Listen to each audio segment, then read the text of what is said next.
Bismillahirrahmanirrahim.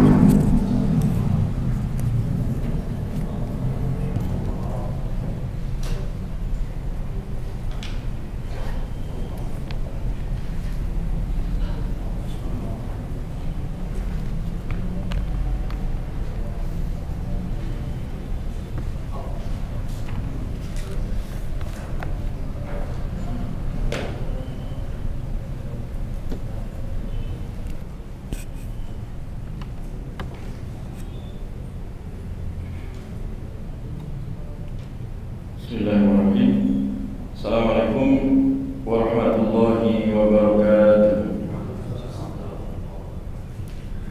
Alhamdulillah. Alhamdulillahilladzi arsala rasulahu bil huda wa dinil haqq liyudhhirahu 'ala dini kulli. Wa kafa billahi shahida asyhadu an la ilaha illallah wahdahu la syarika lah iqraran bihi wa tauhida wa asyhadu anna Muhammadan 'abduhu wa rasuluh alladzi la nabiyya wa la rasula ba'dah.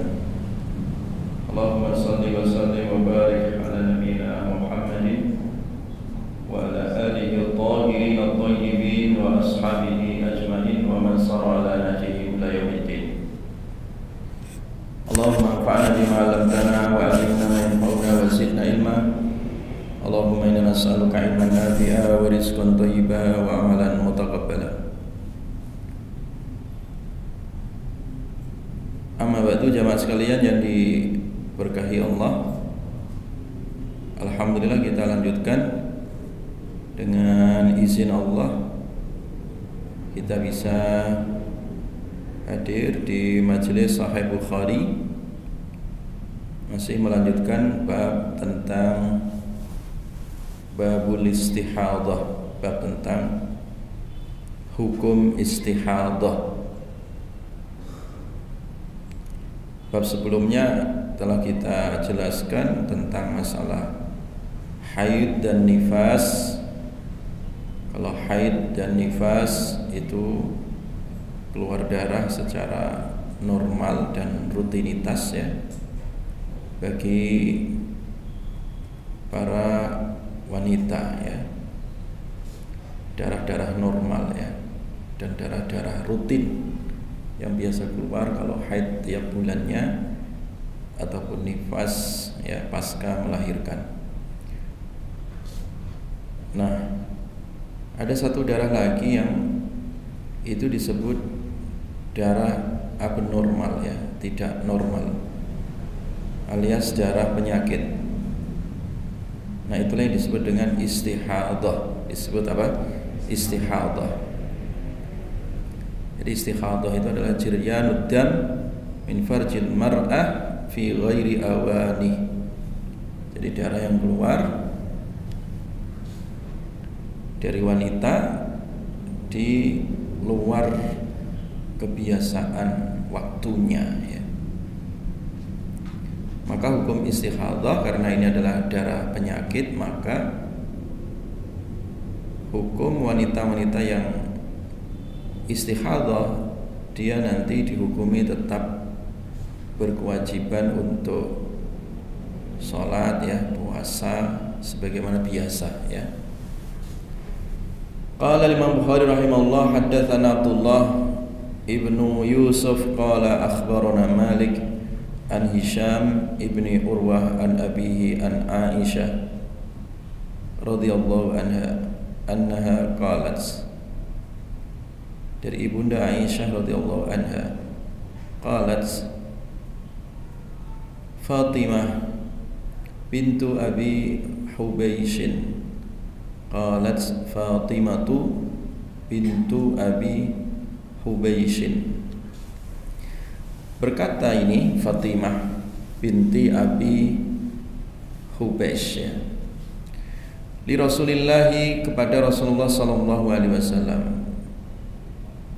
Jadi konsultasi ceritanya ya, sahabiah ibunda Fatimah ya binti Abi Hubaish konsultasi kepada Rasulullah SAW. Ya Rasulullah, wahai Rasulullah, inni la atahuru, ini sesungguhnya aku la atahuru, Inni sesungguhnya aku la athuru, aku tidak suci ya. Artinya tidak dalam keadaan suci, maksudnya keluar darah gitu maksudnya ya. Afa ada ussalah, apakah aku boleh meninggalkan salat? Wa qala Rasulullah sallallahu alaihi wasallam, innama dzalika irqun wa laisa bil haidh. Sesungguhnya yang demikian itu adalah urat ya, bukan haid ya. Maksudnya ini ada gangguan penyakit ya, dan itu bukan darah haid. Fa idza aqbalatil haidha fatsrukis shalah, maka ketika datang haid, fatsruki maka tinggalkan engkau as-salata salat. Fa idza dhahaba qadruha, fa idza dhahaba maka ketika telah habis atau telah pergi qadruha kadar haidnya tadi, faghsili maka mandilah engkau, cucilah engkau ya, atau mandilah engkau engkau dari mu'addam darah, wasalli dan salatlah. Jadi kasus ini terjadi di zaman Nabi SAW, yaitu seorang wanita yang bernama Fatimah binti Abi Hubaysh ya, yang sedang mengalami istihadah ya, mengalami istihadah, keluar darah di luar kebiasaan ya, Fatimah binti Abi Hubaysh ya. Dan hadis ini juga menjadi dalil ya, bahwa bisa jadi wanita mengalami peristiwa yang namanya istihadah ini ya. Hampir semua wanita juga mengalami, ada yang mengalami, ada yang enggak ya. Karena istihadah itu darah penyakit disebabkan gangguan fisik ataupun juga gangguan mental ya. Jadi gangguan fisik itu ya bisa terjadi perubahan-perubahan siklus yang ada di dalam diri wanita disebabkan karena mungkin dia ikut program KB ya. Biasanya kalau orang KB itu haidnya tidak teratur ya. PKB, sontek KB bulanan atau 3 bulanan atau pasang susu atau banyaklah alat-alat kontrasepsi itu, yang itu terkadang mendatangkan gangguan secara fisik, secara biologis ya, sehingga bisa terjadi yang namanya istihadah. Demikian juga terjadi karena gangguan-gangguan ya di luar medis ya. Jadi ada gangguan secara biologis, ada juga gangguan medis ya, karena penyakit tertentu, atau juga disebabkan gangguan non medis ya. Sebagaimana dalam hadis nanti akan disinggung ya, termasuk gangguan non medis itu adalah ada semacam talbis ya, ruqdzah ya, atau raqdzah ya, minasyaitan ya. Jadi gangguan non medis yang itu juga ada peran ya, andil dari gangguan syaitan, itu juga bisa terjadi. Makanya tadi istihadah, darah penyakit di luar haid dan nifas, itu tadi penyebabnya banyak ya. Ada gangguan biologis ataupun gangguan medis atau gangguan non medis, itu bisa terjadi. Nah, di zaman Nabi sendiri ada beberapa wanita yang mengalami istihadah. Nah, dalam hadis Bukhari ini disebutkan yaitu Fatimah binti Abi Hubaysh ya. Dan juga di dalam riwayat yang lain nanti di luar Sahih Bukhari itu disebut di Bulughul Maram ataupun di riwayat hadis yang lain itu juga banyak disebutkan wanita-wanita, kurang lebih ada 10 ya, wanita yang mengalami istikhadah yang disebutkan dalam hadis ya. Selain Fatimah binti Abi Hubaysh itu ada Hamnah binti Jahsyin ya. Kemudian juga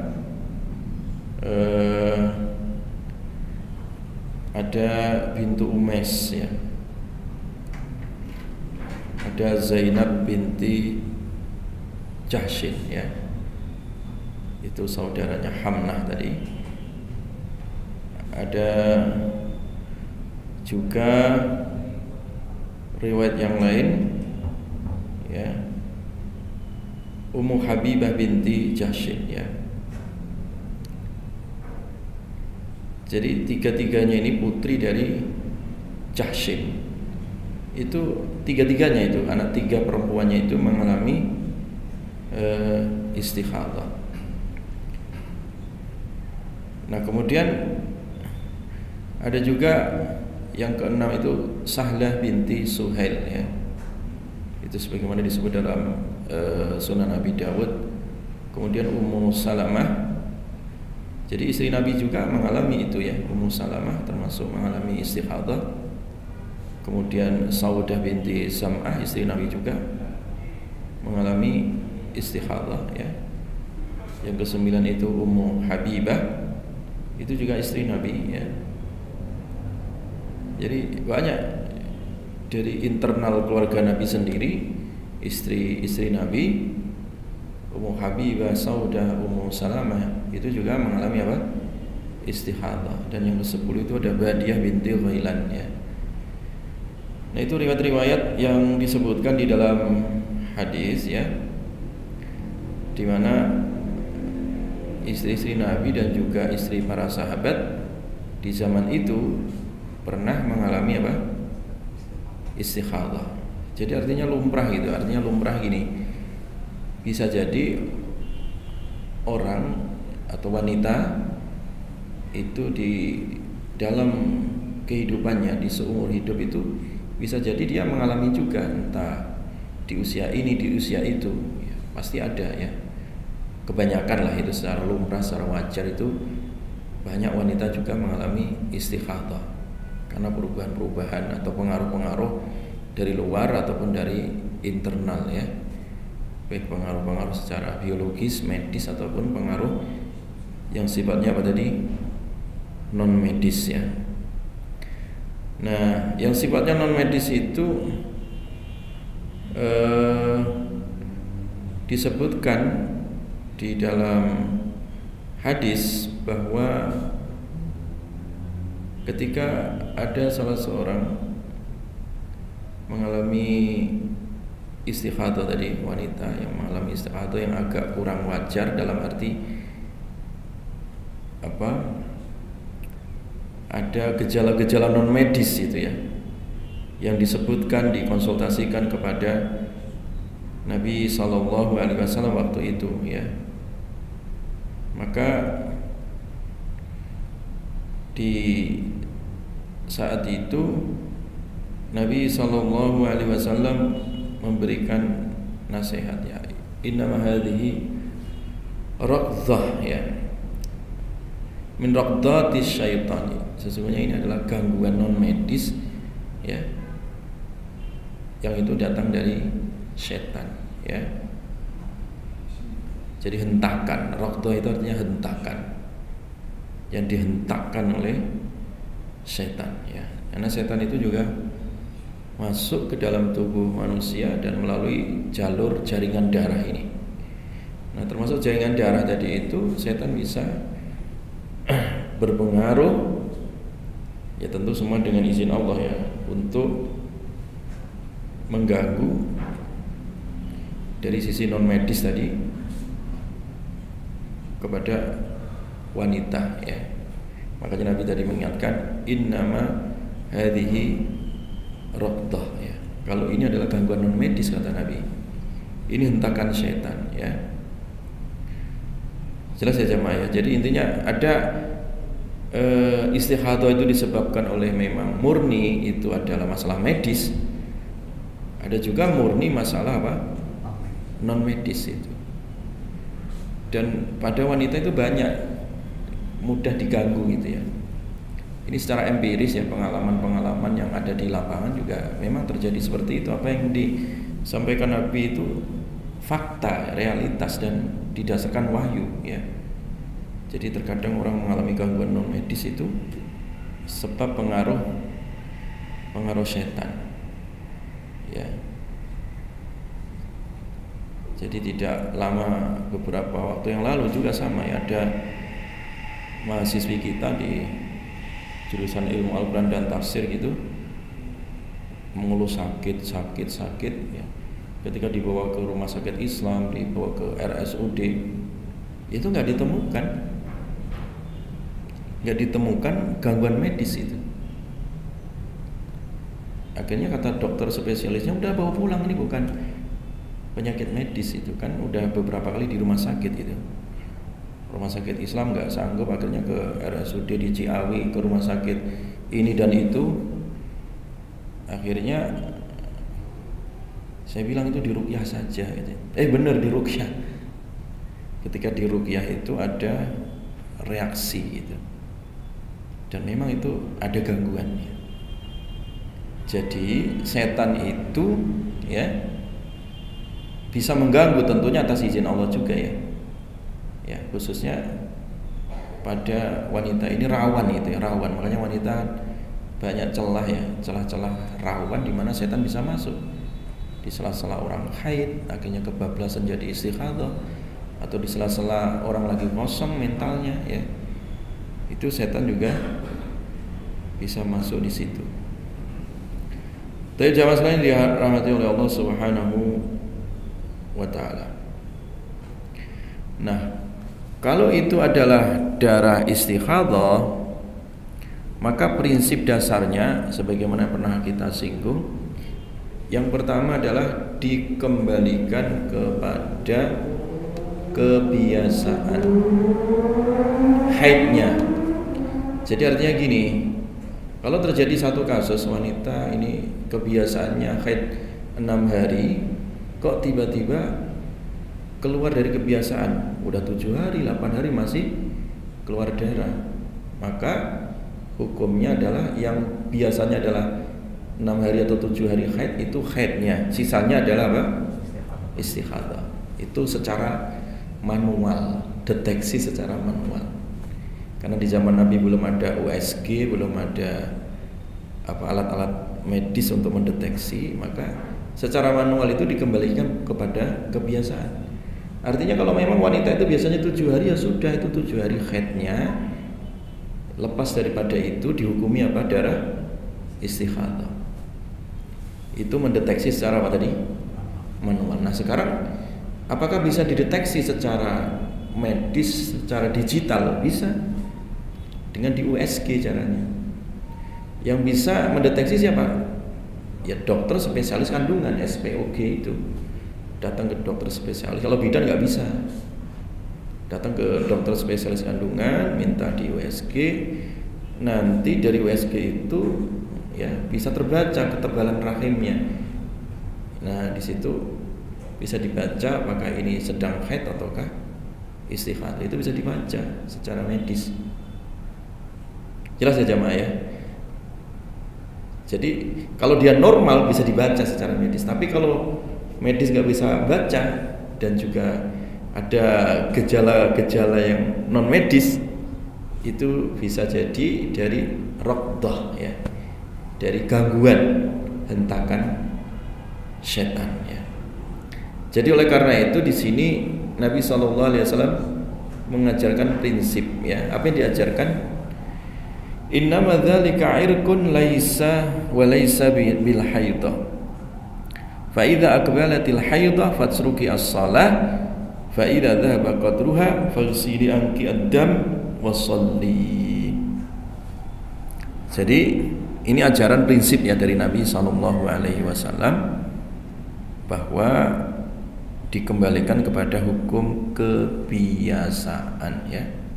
Di dalam riwayat yang lain itu qadrul ayyam allati kunti tahidin fiha, sesuai dengan kadar kebiasaan kalian haid ya di dalamnya. Jadi artinya kalau biasanya 7 hari ya 7 hari, biasanya 6 hari ya 6 hari gitu ya. Di luar itu berarti namanya apa? Istikhadah. Ya udah selesai gitu ya. Jadi itu cara mudah ya, supaya nggak bingung.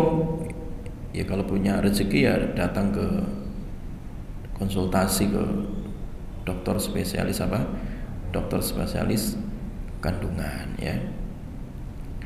Nah, ketika kita sudah berusaha maksimal, sudah dideteksi secara manual, dideteksi secara medis, kok masih ragu gitu ya, ini haid ataukah istikhadah.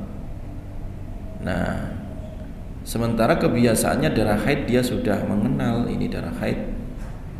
Kok ini ada darah dari sisi warna, dari sisi bau kok beda dengan darah haid, ya sudah dia bisa membedakan darah. Berarti itu darah apa? Istikhadah.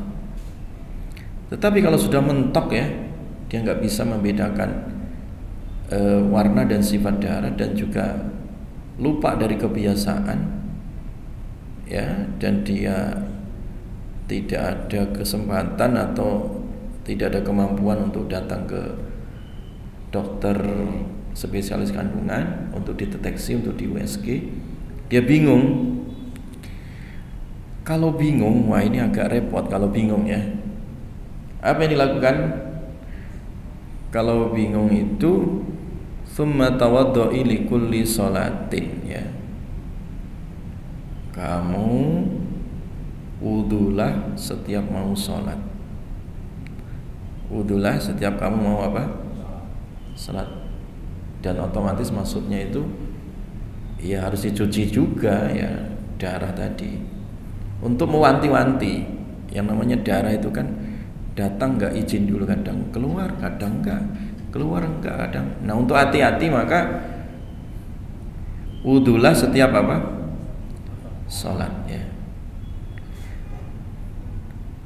Bahkan kalau di dalam mazhab Syafi'iyah itu, bagi wanita yang mutahayyirah, yang bingung, itu malah tidak sekedar wudu, disuruh mandi malah. Lebih hati-hati, setiap mau sholat disuruh apa? Mandi. Tapi ini khusus bagi wanita yang apa? Yang bingung, wanita yang apa? Yang bingung tadi. Ya kalau nggak bingung ya simple masalahnya. Ya tinggal wudu saja gitu. Dicuci darahnya saja ya. Jelas ya? Jadi intinya yang pertama tadi, untuk menangani wanita yang sedang istikhadah, yang pertama yang dipegang adalah kebiasaan apa? Haidnya ya. Kebiasaan menstruasinya. 7 hari 7 hari, 6 hari 6 hari ya. Ya, itu kebiasaan yang harus dipegang ya. Nah, kemudian ketika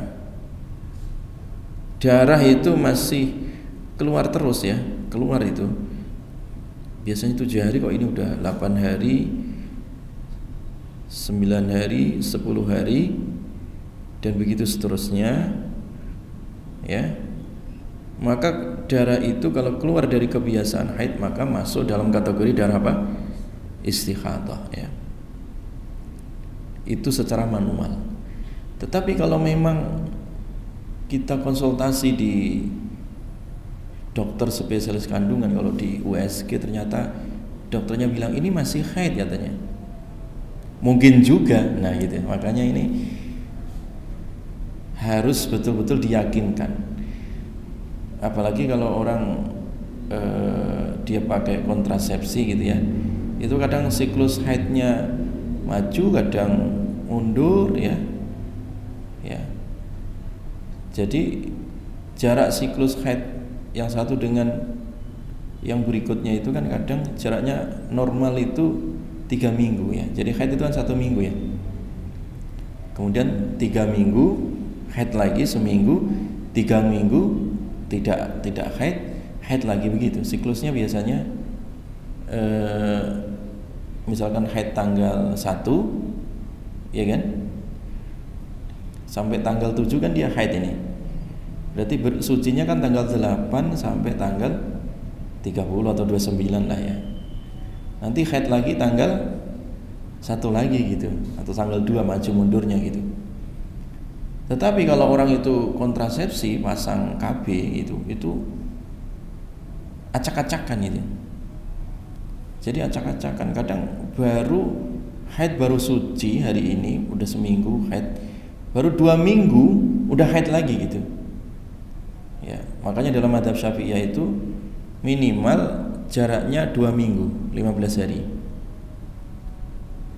15 hari siklus ya. Jadi siklus antara haid yang satu, haid yang berikutnya itu normalnya berapa tadi? 3 minggu. Tetapi tidak menutup kemungkinan ada juga wanita yang haidnya apa? Maju itu disebabkan karena apa? Ada gangguan, dalam arti ya kondisi fisik juga, entah karena pengaruh makanan atau pengaruh psikis ya, atau pengaruh dia KB ya, itu kadang maju ya. Jadi siklusnya kadang cuma 2 minggu atau 15 hari. Nah, selama masih bisa mendeteksi kebiasaan itu, maka kembali kepada apa? Kebiasaan. Nah, kalau keluar dari kebiasaan, hukum asalnya adalah itu darah apa? Istighadah. Udah selesai begitu. Ya, tidak perlu was-was lagi. Nah, kalau was-was jangan dibiarkan ya, harus segera datang ke dokter ya. Untuk dipastikan ya, untuk dipastikan.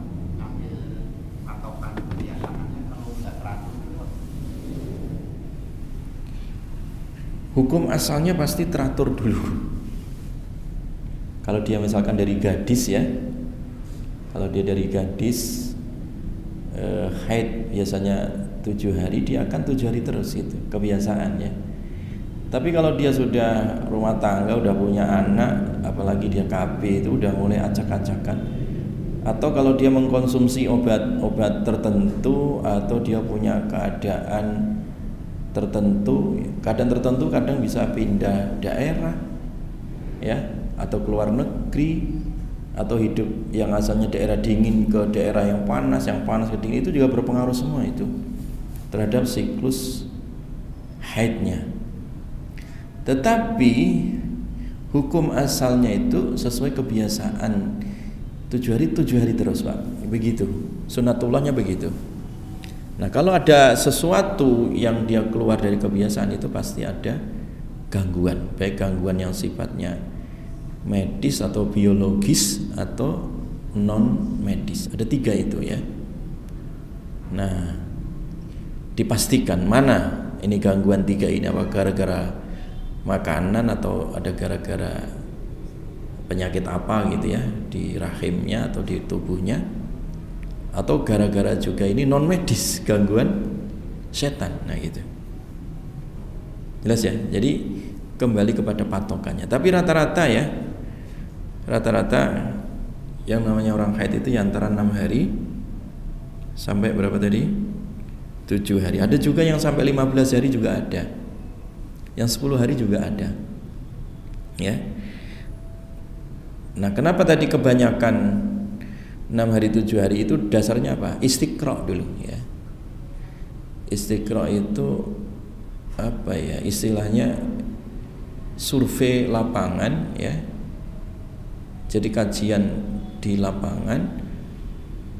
Kalau orang sekarang nyebar angket ya, kalau dulu Imam Syafi'i wawancara di pasar-pasar, mak-mak ditanya di pasar Madinah, di ini, ibu haidnya berapa hari? Itu dulu begitu, Imam Syafi'i bertanya. Nah, dari data sekian ibu-ibu yang diwawancara itu dikumpulkan di prosentase. Nah, ternyata mayoritas ibu-ibu di dunia ini haidnya berapa hari tadi? 6 hari atau 7 hari, 1 pekan lah ya. Nah, kemudian minoritas itu 15 hari ada, tapi minoritas banget. Dan kalau ditanya apakah wanita ada juga yang enggak haid, ya, enggak haid misalkan, ada kalau dia kena gangguan medis, ya, ada masalah di rahimnya, entah gangguan kanker atau apa, wallahu alam, itu ada, ya, atau terjadi kelainan gen misalkan, ya, itu bisa juga terjadi. Tapi secara normal semua wanita haid, ya, yang kemarin sudah kita bahas di hadis sebelumnya, ya. Jelas ya? Tayyib.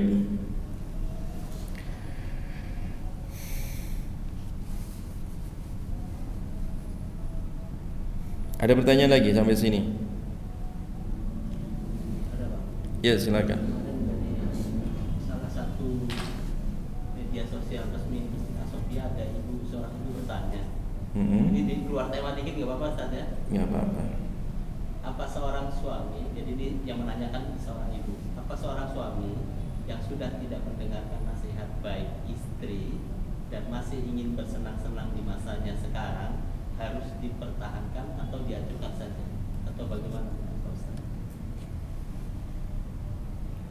Jadi diuji dengan suaminya ceritanya, ya. Suaminya udah nggak menerima nasihat misalkan, apa dipertahankan? Ya dilihat dulu.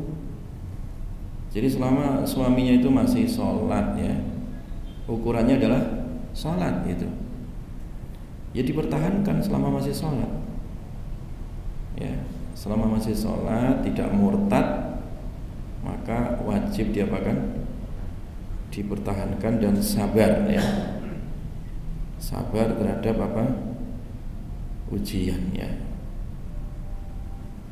Jadi nusyuz, ya, dalam Al-Quran itu nusyuz itu ngambek, ya, atau sulit dinasihatin itu berlaku untuk suami dan juga istri. Jadi nusyuz itu ngambek atau susah dinasihatin itu kadang dari pihak istri itu lebih banyak, ya, dalam ayat-ayatnya. Di pihak laki-laki juga ada, tapi lebih sedikit gitu, ya. Wa inni imra'atun khafat min ba'liha nusyuza, ya. Jadi kalau ada seorang istri, ini persis pertanyaannya tadi itu dijawab dalam surat An-Nisa 128, ya.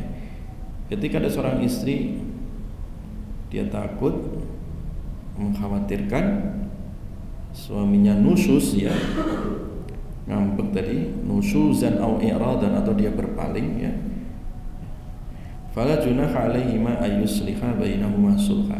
Maka yang pertama kali yang dilakukan jangan dikit-dikit minta cerai, itu keliru, ya.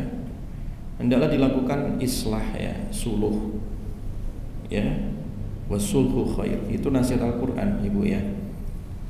Jadi nasihat Al-Quran itu jangan apakah dipertahankan atau tidak, itu kayak sinetron, ya. Ya, kebanyakan wanita-wanita sekarang itu dikit-dikit minta cerai, dikit-dikit apa tidak sabar misalkan. Jadi suluh dulu, ya, damai dulu, dicarikan solusi yang terbaik, ya. Jangan berpikir pragmatis, dikit-dikit minta cerai. Kalau dikit-dikit minta cerai nggak ada alasan syar'i, itu wanita tidak bisa masuk surga, ya. Bahkan baunya surga tidak bisa. Makanya kalau seorang istri meninggal dunia dapat ridho suami, udah dipastikan dimasuk surga, ya. Makanya ridho suami itu wajib dicari oleh istri, ya. Tetapi kalau suaminya diuji, mungkin lagi banyak masalah, jarang pulang ke rumah, ya, berpalinglah intinya dari istrinya. Yang pertama yang dilakukan adalah suluh. Suluh itu damai dalam arti mungkin evaluasi diri, ya, sebagai istri juga jangan ego sentris yang dikedepankan, dievaluasi apakah selama ini lisan saya sering nyakiti suami atau tidak, kok suami kok berpaling, apakah selama ini saya cerewet. Nah, kadang mungkin gara-gara cerewetnya istri itu suami nggak betah di rumah. Nah, itu salah satunya harus dicarilah itu, ya. Suluh itu mencari solusi, ya, yang terbaik, ya. Jadi mencari solusi yang terbaik dan harus dipertahankan, ya. Dan yang terbaik adalah damai. Kenapa? Apalagi kalau dia punya anak, ya. Udah punya anak, anaknya udah gede-gede, apalagi sudah aki-aki, gugat cerai, nggak pantas itu. Udah aki-aki ke pengadilan agama mau cerai gitu, nggak enak banget gitu melihatnya itu. Dan saya udah berapa kali jumpa juga aki-aki itu mau cerai itu. Ada, iya, Ustaz menjumpai sendiri gitu. Sampai saya habis-habisan mendamaikan dan alhamdulillah damai akhirnya, kan. Ya. Aki-aki udah 70 sekian tahun mau cerai gitu kan, nggak pantas itu. Habis cerai takutnya mati kan, bahaya lagi itu, ya. Malah repot itu. Mending suluh tadi, ya, suluh. Ya. Walaupun terkadang wa udhiratil anfusus syuh, ya, kadang egosentris manusia itu, nah, itu lebih dominan, ya. Kadang dihadirkan dalam diri manusia itu sifat kikir, sulit gitu untuk damai. Apalagi kalau itu digodok di media sosial dan seterusnya, wah tambah runyam, kan. Makanya tadi jawabannya adalah harus dipertahankan selama suaminya masih apa tadi? Salat. Itu kata kuncinya. Jadi sebandel apapun suaminya, yang penting masih sholat, aman, masih dipertahankan. Ya, misalkan hanya gara-gara suaminya lagi gajinya turun, biasa itu, ekonominya lagi turun misalkan, ya tetap dipertahankan. Kecuali kalau suaminya udah nggak sholat atau murtad, nah itu wajib minta cerai. Kalau suaminya sudah nggak sholat sama sekali, Jumatan juga nggak pernah, Idul Fitri nggak pernah, apalagi sholat 5 waktu, maka istri wajib minta cerai. Kenapa? Karena orang udah ninggalin sholat itu udah bukan muslim lagi, ya. Atau terang-terangan suaminya pindah agama lain, wajib minta cerai itu. Karena dengan murtad dan dengan kekufuran itu otomatis akad nikahnya batal, gitu. Jadi makanya jawabannya selama suaminya masih sholat, ya, itu wajib diapakan? Dipertahankan. Kalau ada konflik diselesaikan dengan kekeluargaan, ya, dengan kekeluargaan, dengan suluh. Ada lagi pertanyaan? Ya. Dari media sosial lagi. Assalamualaikum warahmatullahi wabarakatuh. Waalaikumsalam. Apa pandangan Islam tentang dagang gorengan? Dagang. Apa umat Islam tidak boleh dagang gorengan karena menyebabkan orang lain sakit kolesterol? Oh, dagang gorengan ya boleh. Dagang apa saja yang penting halal, entah gorengan, entah sembako, yang penting halal itu boleh, ya. Yang nggak boleh itu sandal digoreng terus dijual, itu yang nggak boleh, ya. Atau gorengan dengan minyak-minyak yang dicampur dengan plastik. Kan ada juga kasus, ya. Banyak sekarang tim investigasi yang menvideokan gitu, ya, kasus-kasus supaya gorengannya itu kriuk, ya, tahan lama, apalagi musim hujan kayak gini nggak cepat melempem. Itu biasanya kan minyak curah itu ada plastiknya, ya. Plastiknya itu disok sekaligus dilumat dengan minyak panas itu, nah, campur plastik itu. Nah itu yang nggak boleh, bahaya kalau itu.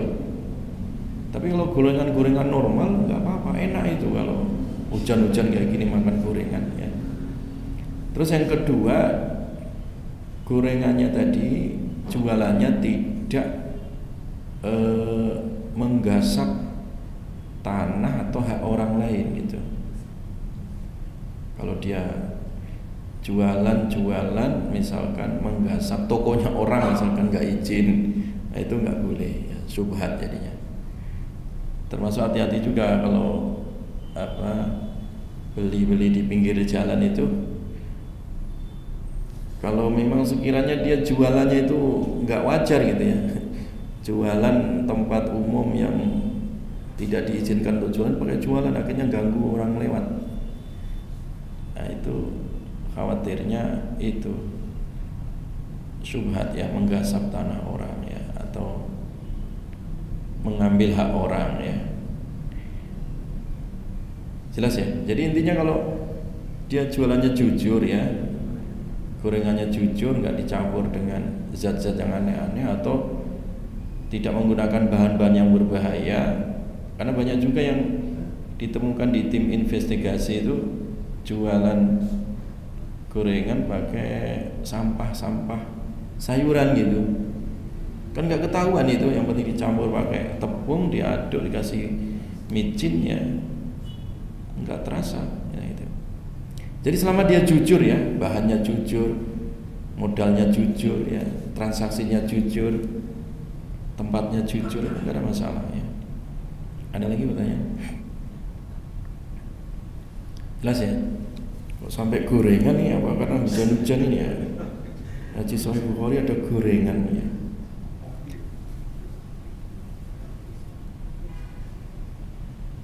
Baik ya. Jadi kembali kepada bab tadi ya, istikhadah tadi ya. Jadi yang pertama dikembalikan kepada apa? Kebiasaan harinya ya, 7 hari 8 hari ya, dan seterusnya. Yang kedua, di luar dari kebiasaan itu maka dihukumi istikhadah ya. Dihukumi apa? Istikhadah. Nah, kemudian yang ketiga, untuk membedakan istikhadah selain dari kebiasaan tadi, diperkuat dengan mengenal sifat dan warna darah ya. Sifat dan warna apa? Darah. Karena darah haid, darah menstruasi itu beda dengan darah apa? Istikhadah. Itu secara corak, warna dan bau udah ma'ruf itu ya, udah biasa ya. Jadi ada bedanya. Nah, kemudian yang berikutnya, supaya lebih yakin kalau mampu ya, datang ke dokter apa? Dokter spesialis apa? Kandungan, untuk dicek ketebalan rahimnya atau dicek secara medis ya. Ya. Kemudian lagi kalau memang itu memang ada indikator ada gangguan non medis ya, caranya diruqyah, caranya diapakan? Diruqyah. Nah, terus yang terakhir, hukum istikhadah ini ya, dia tetap mengerjakan sholat seperti biasa ya, sholat 5 waktu. Walaupun darahnya masih keluar, Ustaz, iya. Walaupun darahnya masih keluar. Nah, kalau khawatir keluar pas lagi sholat atau pas masih dalam proses sholat gimana? Kita nggak tahu, maka caranya ya pakai pembalut ya. Caranya pakai apa? Pembalut ya, supaya tidak netes itu darah ya. Jelas ya? Dan puasa, iya tetap puasa. Ya. Nah, kemudian apakah boleh hubungan badan dengan suaminya? Ya boleh, itu bukan haid ya. Tetapi perlu dikonsultasikan dengan dokter secara medis, apakah bahaya ataukah tidak. Itu karena terkait dengan masalah medis ya. Jelas ya, karena ada kasus juga yang pernah ditanyakan ke saya, itu ada juga orang sebulan penuh itu, bahkan bukan sebulan, sampai kadang 6 bulan gitu ya, orang keluar darah nggak berhenti itu. Terjadi seperti itu. Nah, kalau nggak boleh, suaminya nganggur ya, jadi pusing juga. Makanya itu tadi saya bilang, itu tolong dikonsultasikan, ini apakah ada dampak secara medis kalau itu hubungan badan ya. Nah, perlu dikaji secara apa? Medis. Tapi secara fikih, selama tidak berbahaya, tidak ada masalah ya. Selama tidak apa? Berbahaya. Demikian juga hukum yang lain, iktikaf boleh, iktikaf, baca Quran ya, tawaf ya, semua boleh seperti biasa ya, ibadah-ibadah yang lain secara seperti biasa ya, baca Quran ya, nyentuh mushaf ya, dan ibadah-ibadah yang lainnya ya. Jelas? Habis waktunya Pak Haji? 2 menit lagi ya.